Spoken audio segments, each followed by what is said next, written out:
All right, good afternoon from ACUI. My name is Spencer Giese. I'm a research education specialist with ACUI, and I am excited to bring another week of virtual roundtables to you all to help build community in our field over the course of the interwebs.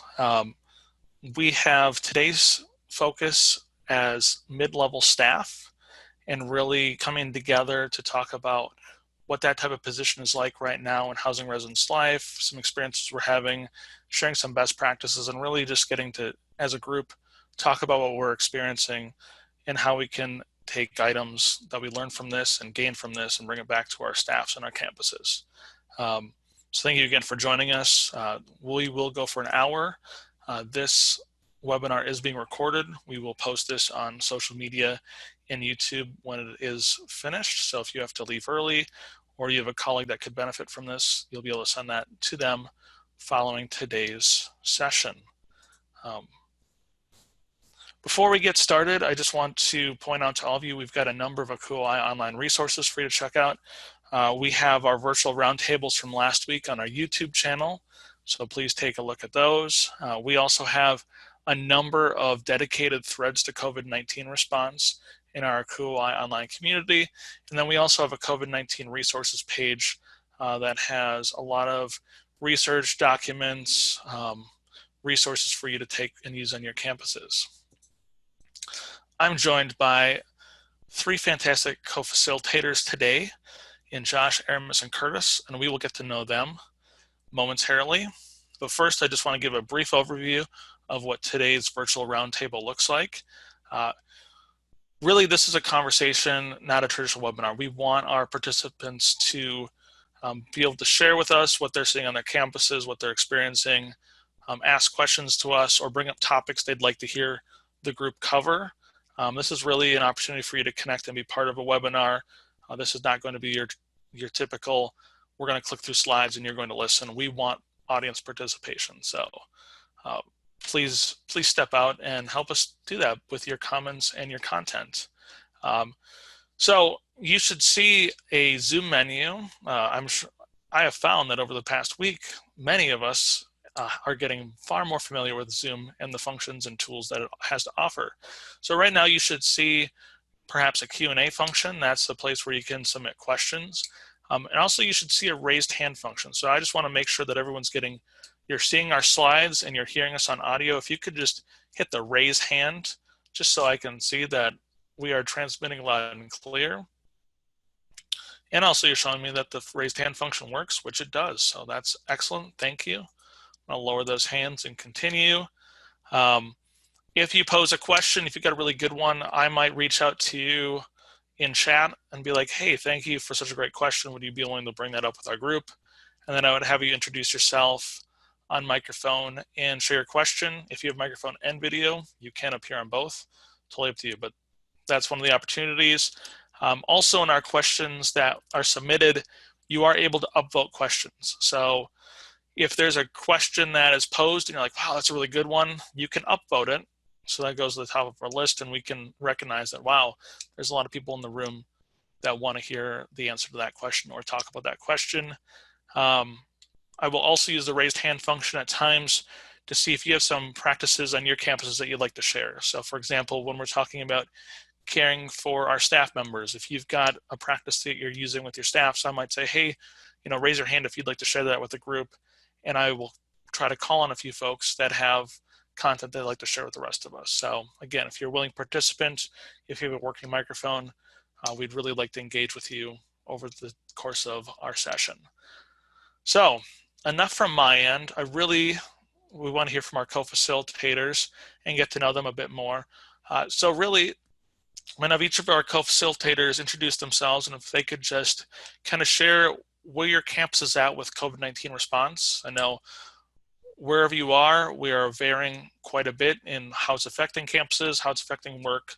So really hearing from our co-facilitators on where they're at. So Josh, I will have you start us out.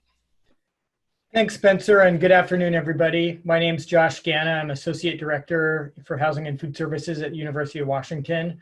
my day job is managing our facilities operations functions and a number of other things, but I'm also our department's emergency manager, which has put me in the de facto role of COVID-19 incident commander, which is a bit of a dubious honor.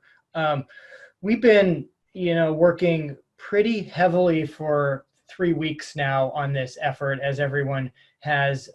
Seattle was essentially the first point of entry into the United States and was known for a period of time as the epicenter of COVID-19. In terms of sort of the ebbs and flows over the last couple of weeks, we had our first persons under investigation right after this emerged, and sort of immediately went into the isolation housing mode and have built our processes and procedures around there. Since that time, we've had 25 positive cases associated with the university community, and 3 of those in residence. So we've gotten pretty good experience at working through kind of on the ground efforts in that area. We were the first major institution in the US to make a move to online. It was initially for approximately a month, and we have since now made the move to being online instruction for entire spring term, and we're in the middle of spring break right now. With that, we also made the decision to release everybody from their housing agreements if they wanted to move out, although we are remaining open for individuals that need to stay or want to stay, and we anticipate doing a consolidation from there. Our dining services are severely impacted both by a revenue loss and by local restrictions right now about doing only to-go food. We had a state stay-at-home order issued yesterday, which has thrown my move-out plan a bit into disarray today. And so we're sort of working through that. Finally, the way that we're approaching this from a management perspective is we've activated our incident response team, who's met every morning for the last 3 weeks. And we've established our senior leadership team as a policy group that are taking any issues that need to be dealt with at that level. So I look forward to the conversation. Thanks, Josh, and thank you for sharing. Aramis. Good afternoon, everybody. My name is Ernest Watson. I'm the Associate Director for Residence Life here at the University of Kansas. My pronouns are she, her, hers. To give you a little bit of overview, kind of what we're dealing with right now at KU is that we moved to online classes about a week ago. With that particular message came that we would be closing our hall to anyone that did not have an exemption. We put together a pretty finite list of exemptions trying to encompass, even though it is truly impossible, all of the different financial, personal impacts that could have a student need to stay on campus. And our list of students remaining on campus is about close to 700 students. We have apartments. We also have at KU a very unique living situation called the scholarship halls, which are community living that encompass students cooking and cleaning together. So that has been a very interesting perspective for us to think about how do we get those communities cleared out as soon as possible. And those students don't have a dining plan because they do all of the cooking and cleaning in the house. So we've had to work closely with dining to make sure that they still had access to food as we've closed down that work to close down and get students moved out. We've worked really closely with a lot of campus partners to make sure that everyone has stayed informed. We also have had in our city, in our county of Douglas, a stay-at-home order that has also put us in kind of a tricky spot with folks outside of the Douglas County area not knowing if they can come to Lawrence to come and get things. But luckily in that particular missive that went out to everybody, it said specifically that you can still come and move your things out of the residence hall. So shout out to the health department who put that in there specifically for us to be able to keep moving. We have students moving out over a 21-day period. We picked certain halls that we needed to get as clear as possible. Like I mentioned, the scholarship hall because of the community living. Then we have a building in particular where we're going to consolidate folks to. And so that was also the express need, is to get those 2 buildings out so that we would have space to consolidate. We allowed folks to continue living in our apartments, and we'll continue to do that. We have 2 apartment complexes, but did ask those folks that if they didn't have an exemption or need to stay on campus, that we would have them leave as well. Students, the thing that has been kind of a bright spot is that people have been fantastically adjustable, including our staff most especially, but really the parents for the most part and the students have really been wonderful about coming back to campus and getting their things. The level of people wanting to work with each other and make things happen has been really exceptional. And so that's kind of been for me a bright spot of this entire thing, is kind of seeing communities come together and getting things done. And so right now we're just trying to get students moved out as safely as possible, and then we'll start consolidating and kind of looking at next steps. Thanks, Ernest. And it's the first stay-at-home order I've heard with that disclaimer, so I'm really glad to see that connection. And Curtis. Hi, everyone. My name is Curtis Clark. I'm the Associate Director for Residential Education at the University of New Haven. We've been dealing with the COVID-19 for a little bit now. So we had a residential campus in Prato, Italy, that we first started with back in late February, bringing those students back home to the United States. That quickly shifted into response here on campus. We actually closed early for spring break, so we closed back on the 10th of March. Sending students home 4 days early for spring break with the plan to reopen on the 25th. That quickly shifted to on Monday. Students received an email saying that we were shifting to online classes for the remainder of the semester and closing our residence halls, including our off-campus apartments that are owned by the university. So we started move-outs on Friday. Bringing students back in 50 time slots or 2 hours. And so that's ongoing and will end tomorrow. So we had to get 3,000 people off campus in 6 days working with our health department. We also had a stay-at-home order issued in Connecticut that went into effect last night at 8 p.m. Luckily, the governor did have an exclusion in there for staff that were helping students in an educational environment, including higher education. So that allowed us to continue with our move-out process. Our plan is to consolidate the students remaining on campus to one location starting tomorrow. And we actually have 2 residence halls that will be used for emergency personnel in the local area. So fire department and police will be using 2 of our buildings. So we quickly clean those and turn those over, which they'll be moving in tomorrow. So there's a lot of moving parts happening on campus here. And I definitely look forward to the conversation that will be happening today. So. Thanks, Curtis. All right. First, thank you all again for sharing, and we are going to open it up to full discussion with our attendees and then also with our co-facilitators. Again, you should have a Q&A tab, so as things pop up in your mind that you'd like us to either bring up as a discussion topic or just a question you like answered, feel free to type those into the question and answer area. And if you could just, for our assistance and for your connection, when you're asking a question, if you could put your name, position, institution along with your question that you put in the question and answer, because our attendees, we all can see questions that are coming in. So you have the ability to comment on that.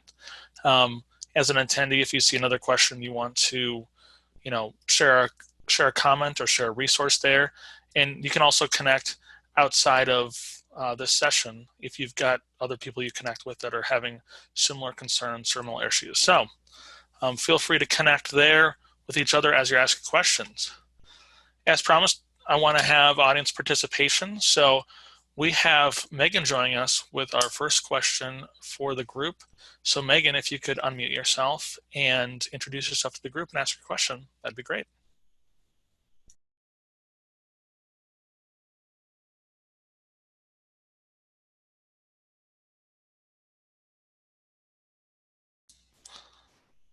Megan, could you hear us? Oh, shoot. Oh, technology. Zoom is so fun. So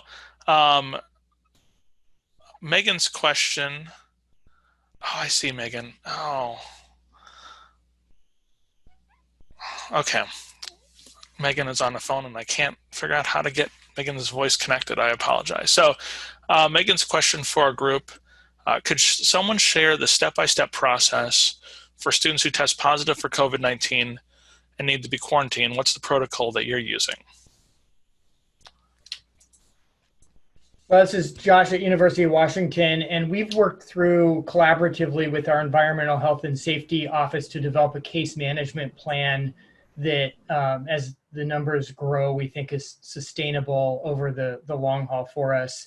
We sort of start out with a triage concept of you've got a different path for a confirmed case, which means it's lab diagnosed, versus a suspected case, which is someone that's either symptomatic and not diagnosed, or like a roommate that is not symptomatic but has had close contact. And that sort of informs who stays in the room, who moves out of the room, what the quarantine timeframes are.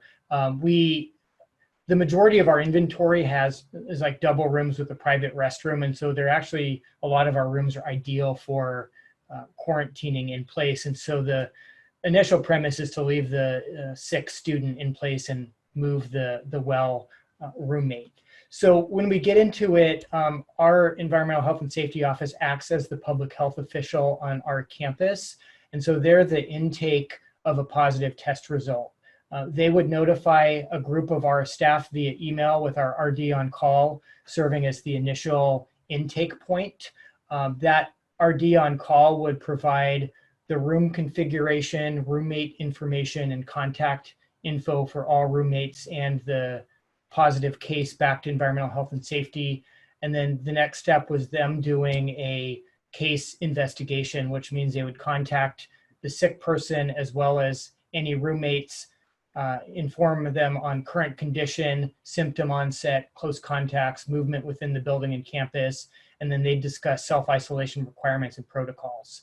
They would then, EH&S, respond back to our office and provide a recommendation on isolation housing needs, any cleaning recommendations, time periods, and communication requirements.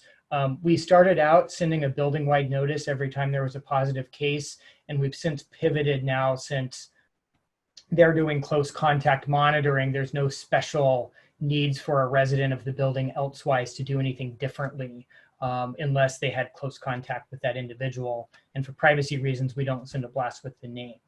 And so then our on-call residential life staff would work on executing that isolation plan, which may mean assisting either the sick person or well person moving to a different room.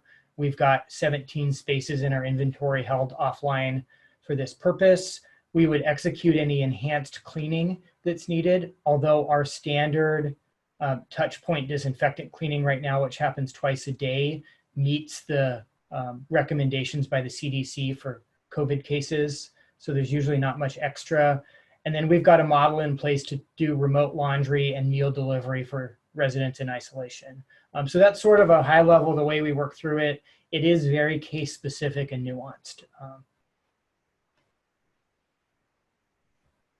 I think the only thing I would add is that we are pretty lucky here at KU that we had a little bit of inventory to be able to utilize. So we have a couple of spaces in that allow the students to really isolate themselves. The main thing that we were needing to coordinate is just food and how the student is able to get access to food, which we've worked very closely to dining. But in the spaces that we're using, the student has their individual restroom. They also have access to their own laundry. And so are able to use the laundry machines within the room. So that's been really helpful for us. And we've also engaged with the student who is in isolation if there's a friend that can go pick up things, or if they have someone else who can kind of go grab those quick items for them.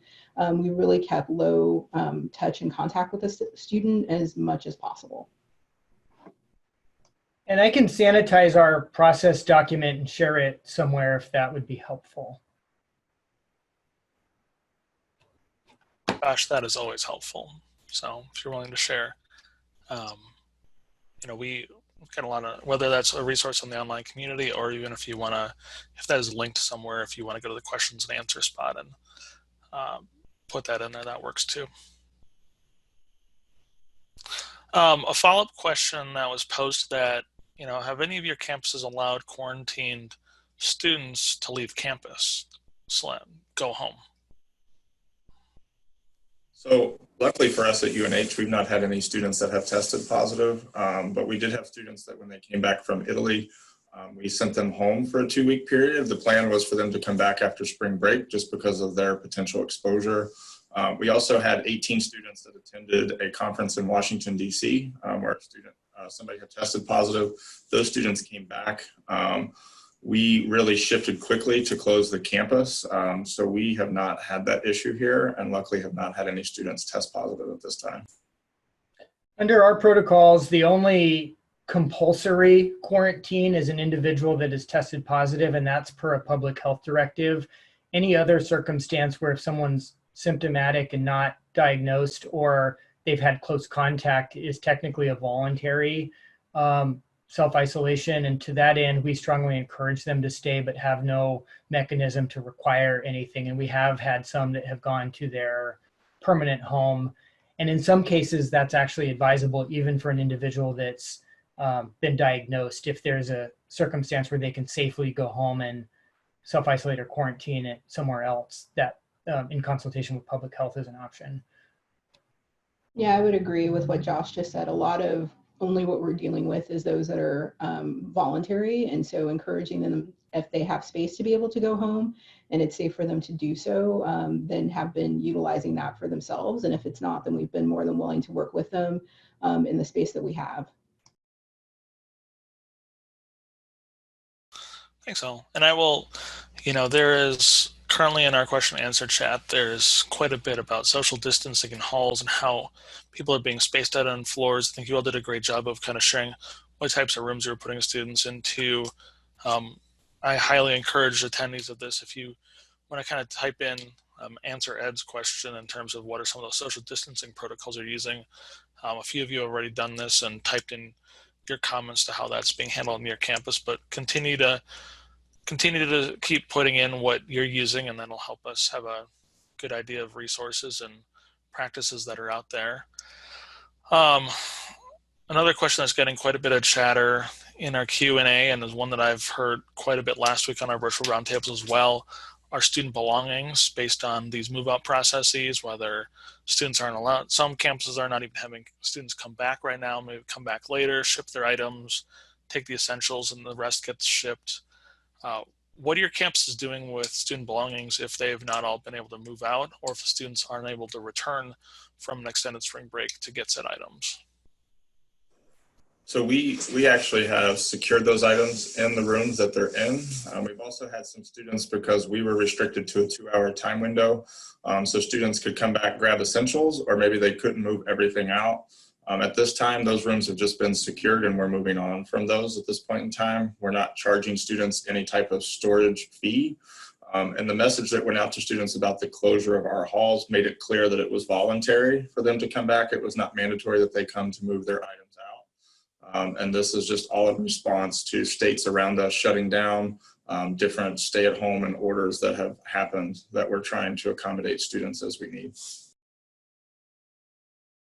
We had a brilliant plan of asking everybody to move out by April 8th if they were leaving. And we also allowed anybody that wanted to stay without any special criteria. And the idea was we were going to consolidate into private restroom rooms and singles as much as possible.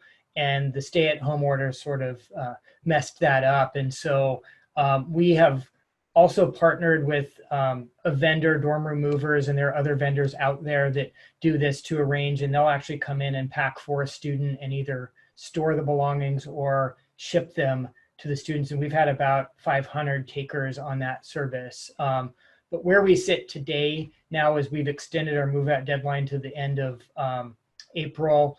And I think we're going to end up by exception allowing people to keep their belongings here if they've got extenuating circumstances in the room. That hurts our consolidation planning, but it, based on the evolution of this, that's where we're at. We had folks do a survey, so we kind of asked them, are you able to come back? If not, when do you believe you'll come back? And then with that information, we've kind of wavered between the students who are able to come back and come for their scheduled move out time. That'll take us until around second week of April. And then we have students who just need to get one-off items. And so we've kind of used those move-in times, which ours are also in 2-hour blocks, as was mentioned by I think someone else, to have students just kind of send someone or grab items. Then if a student has told us that they can't get any of the items, then we'll just leave it in the room. We also told students that as they were moving out that we are not concerned about damage billing or any of those kind of end of the year typical things. If there's large damage, we'll definitely deal with it. But for the most part, our students have been considerate, and we just ask that they kind of, if you have trash, take it out. But other than that, if you can't get something out, then we'll just consider it as abandoned property, and we're just going to go through the rooms and work with our facility staff to clear them out. Our goal was to get folks out as quickly and as safely as possible, and to make sure that they had as much access to their stuff as the situation would allow.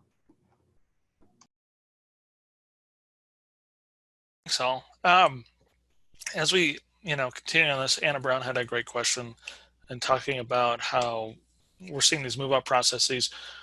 Before we're having, custodial staff go in and clean those rooms, are we having them set? Are any of you having like a 2-week period of just leave the room dormant, or are we moving through these processes pretty quickly?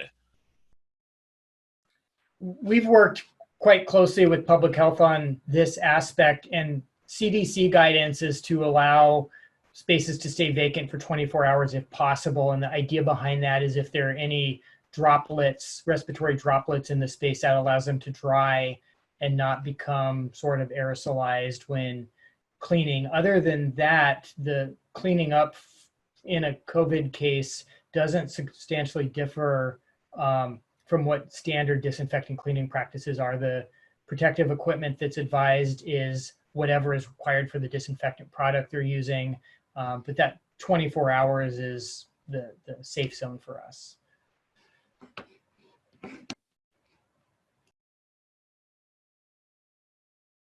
We had planned on letting some of the spaces sit, but with our shift to open up some of our buildings to emergency personnel, that has kind of sped up a little bit.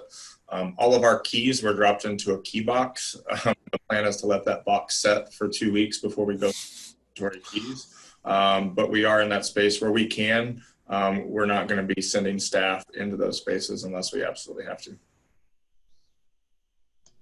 Yeah, we're kind of in the same lane. Our biggest concern was just getting as accurate of an occupancy count as possible. So the one thing that our staff is in the halls and our front desks that are still open have been pretty vigilant about is using our occupancy management system to check people out so that we can have a good understanding of what rooms we have, what spaces, what people are still looking for to come to the halls. And so that's been the number one piece for us. And then the next pivot will be the getting the spaces ready. Thanks, all. I'm going to take a brief left turn here. And I want to start talking about support. So I think so far we've talked a lot about policies and how we're handling it, but really I want to identify as, mid-level staff members. It's a very unique role on campuses. Typically, you're in a position where you're between a director level person and you're also working with staff members that you're supervising and supporting. So in terms of talking about care, first topic I'd want to bring up is if you could share, how have you felt support? How have you felt yourself supported by leadership or a supervisor in your areas, and any guidance there that you could provide? I think for us, we definitely have support from our associate dean that's over our department as well as our vice president. We have had to make some tough decisions, especially in the last couple of days. So we are consolidating our professional staff down to one location as we're shutting buildings down and things like that to cut costs. But I think for us, it's really been making sure that we're checking in with our staff regularly. So while we moved to remote work on the 9th, Zoom calls have been a big thing. We also use Microsoft Teams and checking in with professional staff. There's usually a group call with the entire department several times a week where we're checking in with staff, getting their feelings, understanding maybe what's going on in their own personal lives as far as COVID-19 is concerned.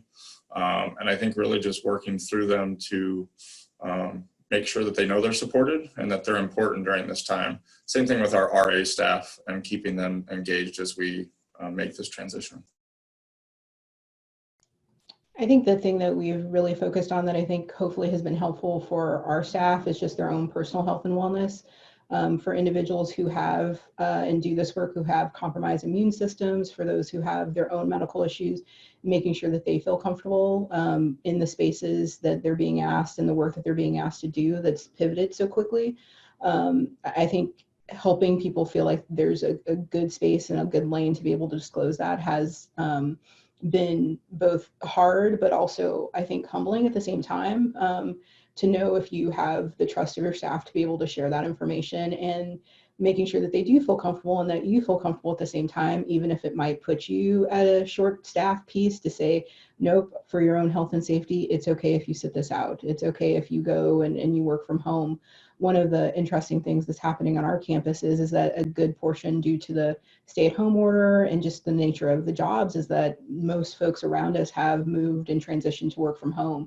Our hall staff haven't been able to do that, and many in our central office haven't been able to do that either. And so it's really pulling everybody kind of together, and knowing that there will be, soon a time where we can kind of pivot a little bit and it won't feel so caustic every single day.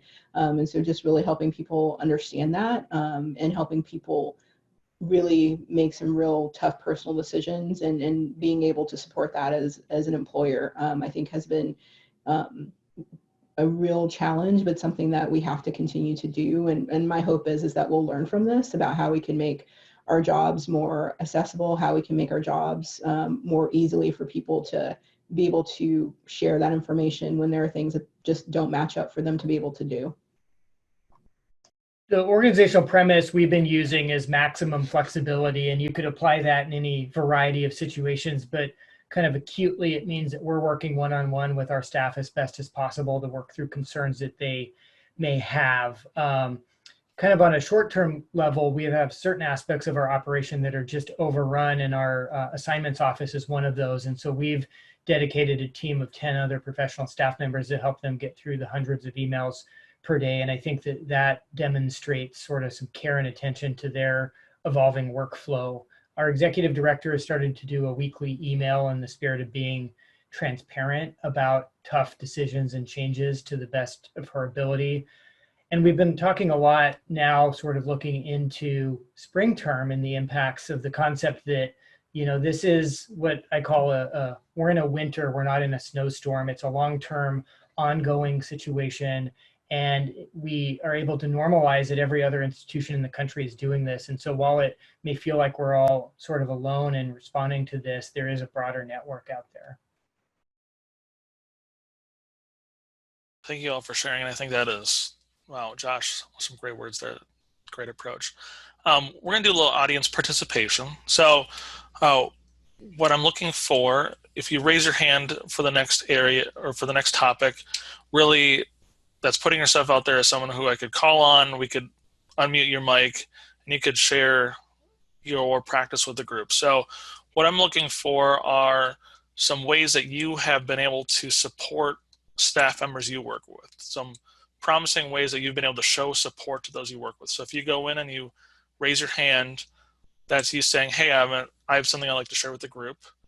So Anna, I'm going to bring you up first. So Anna, you should be coming up. You should be able to unmute your mic, introduce yourself, and then share how you've been able to show support to staff.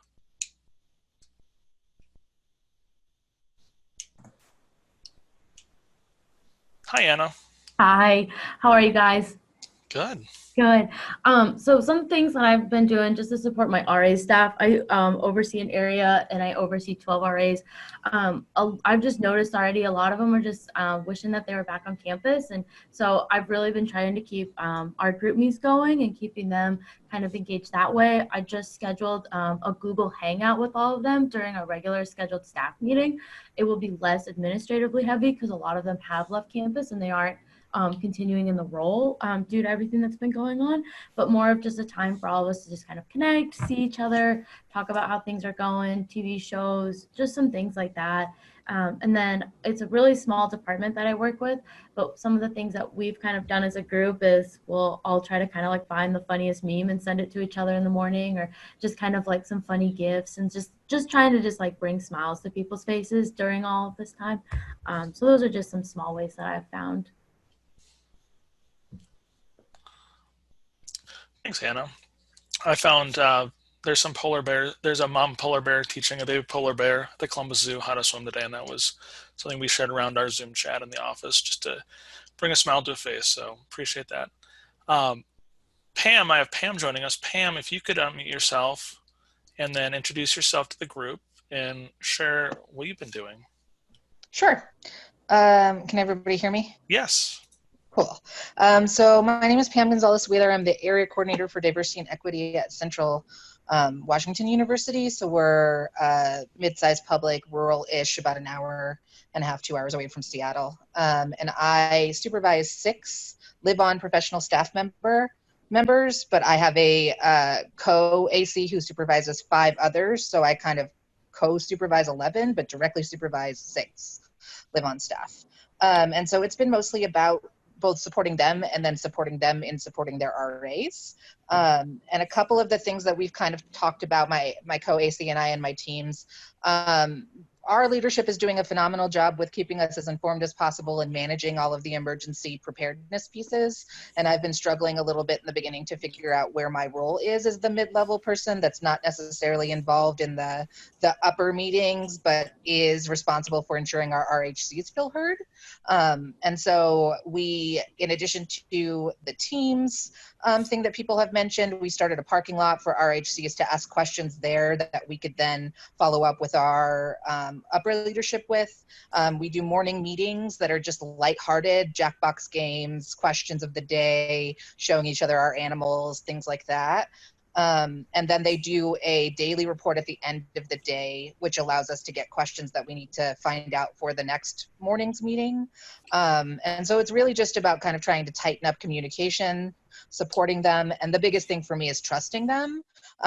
It's real easy when you can't see what they're doing to want to have a lot of that, like, what are you doing day to day, like productivity. And for us, it's reframing what productivity is. And supporting them in taking care of themselves, but also supporting them in having a sense of normalcy. Thanks, Pam.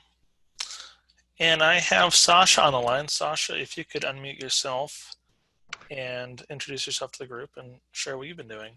Yeah, so my name is Sasha Matsumi. I am an assistant director of residence life at Miami University in Oxford, Ohio. I think there's a couple sort of prongs. So from a information sharing perspective, but also like understanding that, so we've moved to, we're past the stage now of move out. So now we've actually moved to a new territory, which is this social isolation that some of the live-in staff are experiencing. And I have the spectrum. So I have 12 staff, grads through full-time staff that are on my team. And the spectrum is, I have some who have families, who have children who aren't going to school any longer, and recognizing that working from home looks very different when you're also homeschooling, right? And so what does that look like, and how do we adjust and work with HR around their hours and what the expectations there are, and sick days when it's really instructional days. And so being mindful of that, all the way to the other end of the spectrum, which is people who live alone, who have now gotten, the governor's direction to not leave your homes. And so they don't get to see, or only leave your home when necessary, so they don't get to see other people. So I went from having a staff meeting once a week to having staff meeting that's business, but then coffee hour, which is literally just an hour where people can get on to a Google Meet and see other faces of the team and remember what the team looks like. For those that are feeling some real anxiety and emotions around the idea of not seeing another face for a month. And so trying to think of ways to engage with them that way. I also had a situation where I needed to leave where I live and go to one of our campus offices for a moment. And since I was already out, I took chalk with me and I drew like happy messages outside of my live-in staff's windows so they could see something and like feel like they were still connected to the larger team community, which I think is really important. And then from the RA staff standpoint, one of the things I get to do as an assistant director is every year at our banquet, I get to say the names of my graduating seniors on my team. And that wasn't happening because the banquet wasn't happening. And so trying to think of another way or other ways to recognize them.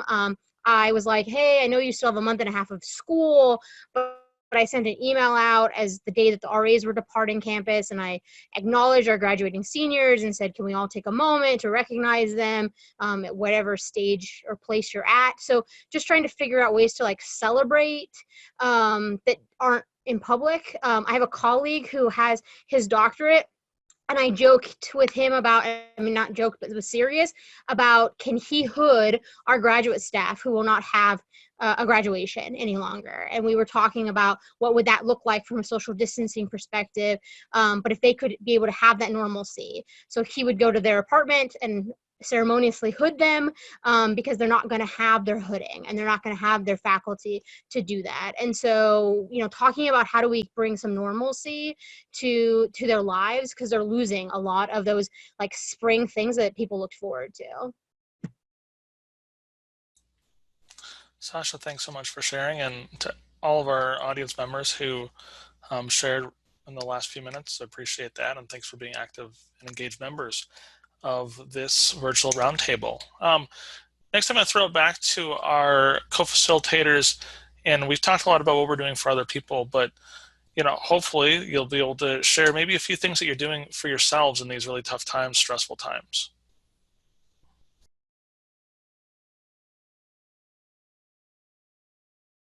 Well, I'll say, it's been a bit of a challenge to really carve that time out recently. And you think about the arc of an incident and then the arc of your response, and it takes a little while for the two to meet and you start to get ahead on the planning.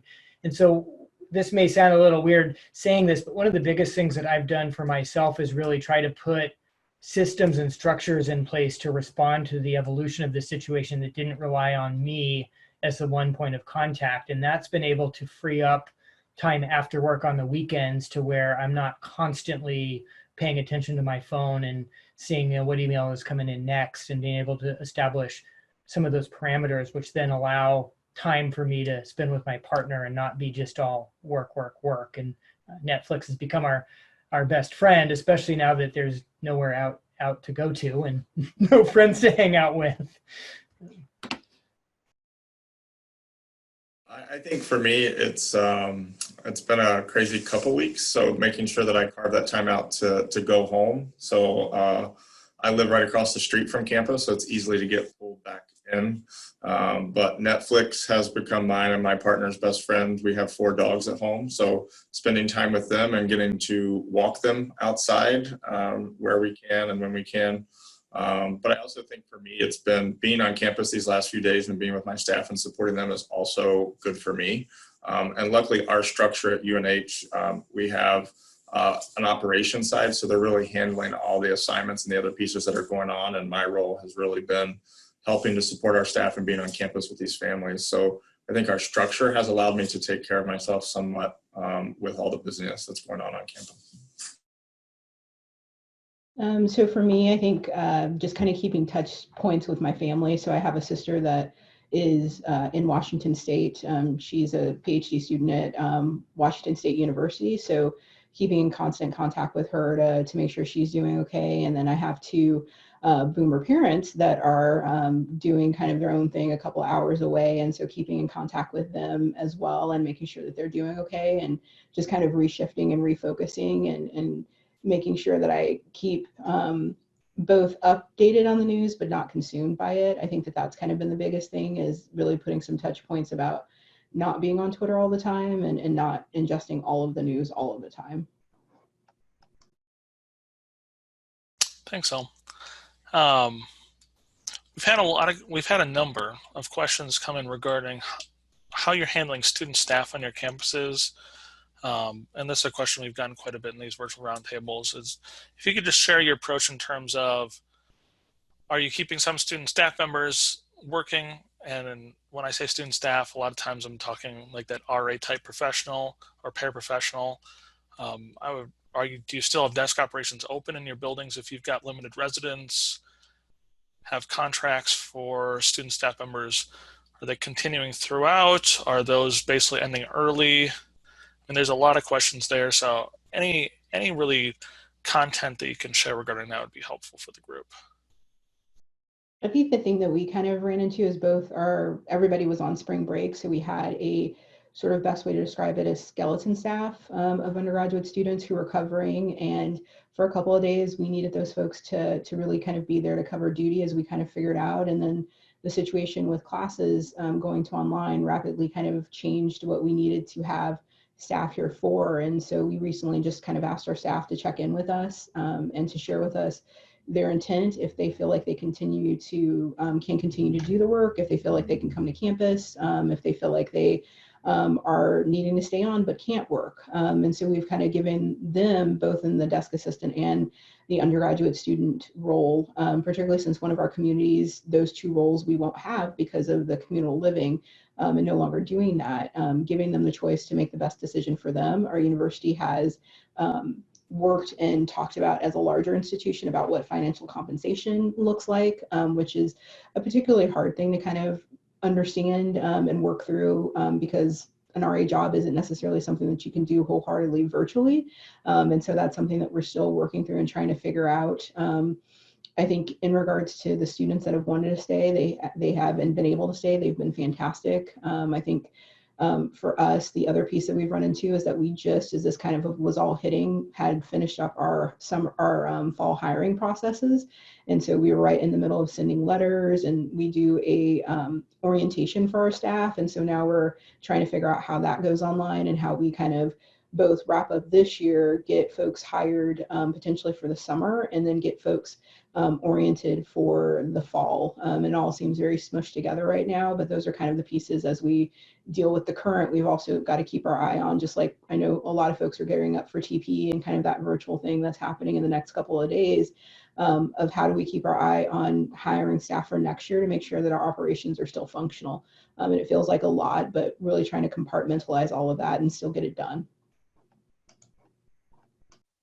So for us, we have sent out some messaging to RAs since we've been busy with the closing of the buildings, have kind of put them into a holding pattern. Our goal is to see how many of our RAs would like to stay into a virtual role and have them engage students in different opportunities. So we are setting up Zoom office hours for our office for students to be able to drop in. So there's the waiting room feature that we can do that with our central staff as well as our live-in staff. The RAs are still going to be expected to have staff meetings through Zoom. And as we go through the next couple of weeks, really trying to figure out what that looks like for them. Virtual programming and a virtual programming model is something that we are considering to look at. We did have several RAs that wanted to come back to campus and be here. So we actually have one that's with us for our students that are consolidated down. I need to kind of understand what that's going to look like with the social distancing guidelines and what will that RA be doing. But our goal is to keep them engaged as possible. We also have central office staff that are student workers. Most of them are federal work study, so we're able to still kind of keep them compensated through that program, but trying to figure out what we're going to do with the rest of our staff at this time. We're in that same position of still evaluating what our needs are as we figure out what our occupancy is going to be next quarter and the building spread of that. But we did survey our RAs. We knew that there were a number that would probably not want to come back, and that was about 40%. And so we're down to approximately 80 student staff members that have indicated they're willing to come back. And so we'll figure out if we've got roles and what those look like.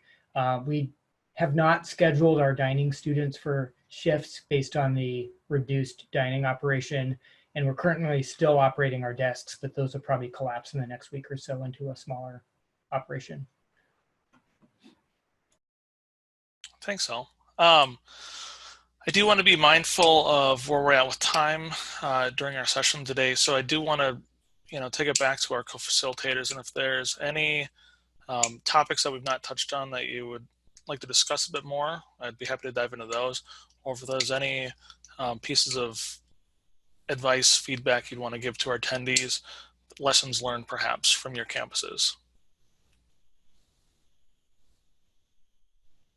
I mean, I think from my perspective, this is such a dynamic, unprecedented situation that the better we can structure and plan our decision-making process, the less frenetic and frantic it'll feel, which starts to create a sense of normalcy. And at some point, we need to start then looking at what's next, recognizing that what's next won't be what was behind us. We're never going to be the pre-COVID-19 organization or student body or community that we were before, and making sure that there's space for everybody to process that in their sort of own space and time is really important.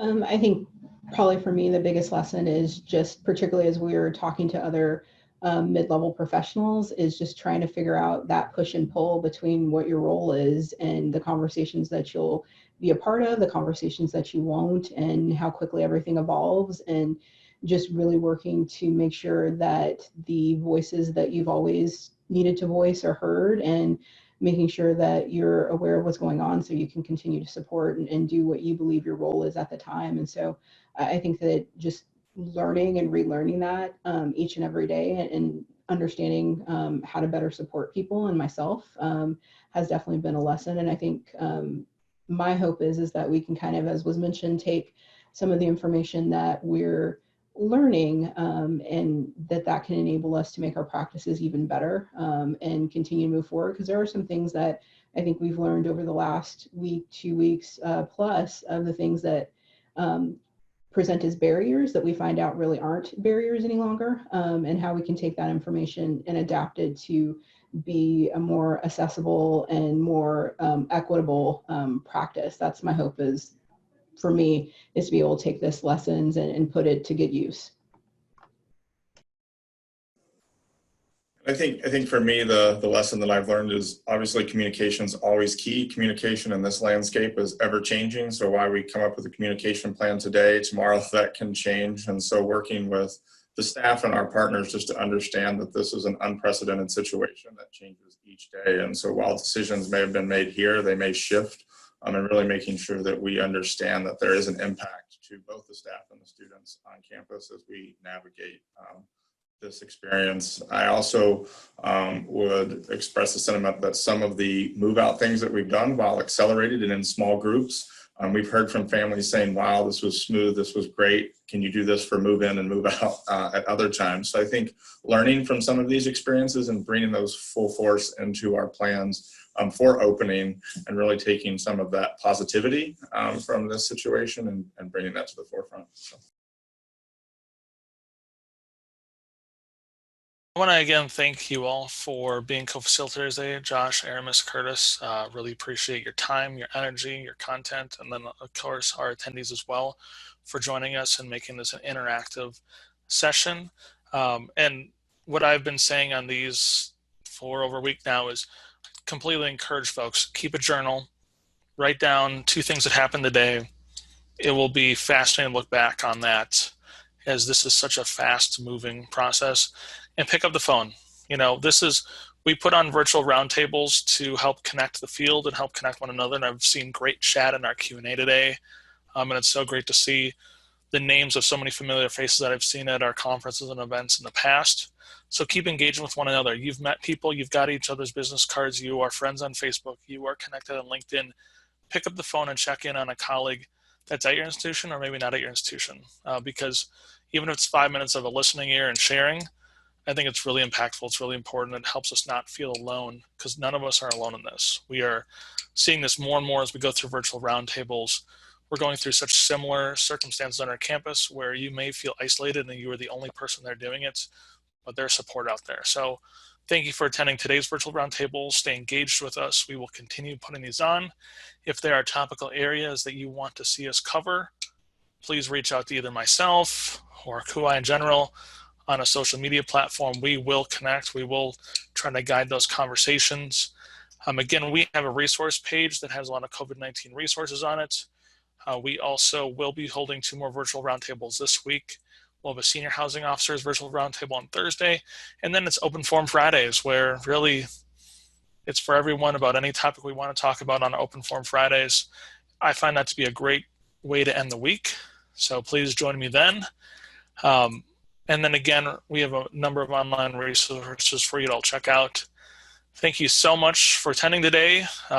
We're thinking about you on your campuses with your students, and continue to remember, we do this work for the students, help them have successful transitions to remote learning, to living in a new environment, whether that's on your campus or not on your campus anymore. So thank you so much. Best of luck. Bye, everyone.